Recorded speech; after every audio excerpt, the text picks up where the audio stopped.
côtés de Léa Salamé, Christophe de Chavannes forme un duo à succès chaque samedi soir sur France 2. Dans Quelle époque. Un rôle de numéro 2 pas forcément facile à appréhender pour l'ancien animateur star.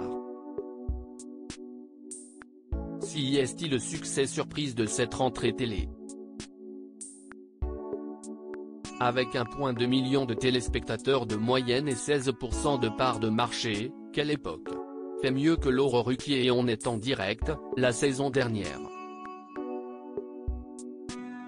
Une réussite quantitative mais également qualitative avec des invités variés, Léa Salamé revendique que son talk-show s'inscrit dans la veine de Tout le monde en parle de Thierry Ardisson, et un duo plutôt efficace.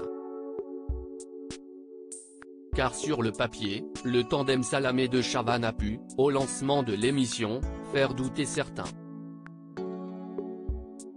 Lors d'un entretien à nos confrères de ATL 2 semaines, Christophe de Chavannes évoque justement son rôle d'invité permanent, lui qui a été animateur numéro 1 pendant des années. Tout le monde me disait que Christophe de Chavannes allait me bouffer. Quelle époque me demande une concentration folle. Je sors de là en étant plus fatigué que si j'avais présenté l'émission, révèle l'ancien animateur star de TF1 dans le magazine disponible en kiosque dès ce samedi 4 février.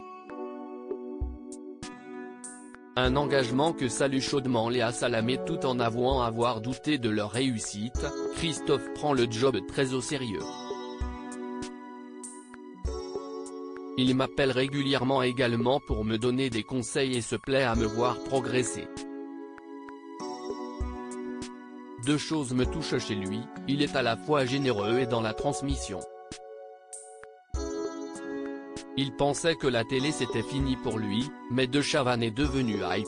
Si est-il vrai qu'au début, j'ai eu un doute. Tout le monde me disait, Christophe va te bouffer.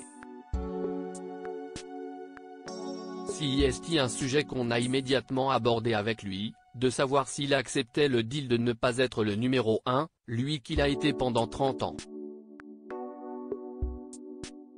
J'ai encore des progrès à faire, affirme Christophe de Chavannes concernant son rôle dans Quelle époque.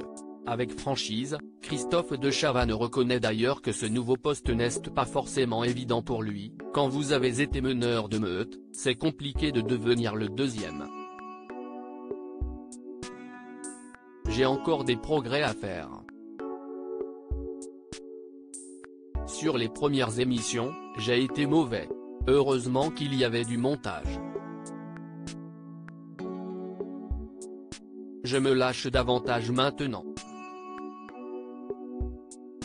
À lire aussi Ça c'est dégueulasse, Christophe de Chavannes d'humeur exécrable après avoir fêté son 65e anniversaire dans Quelle époque.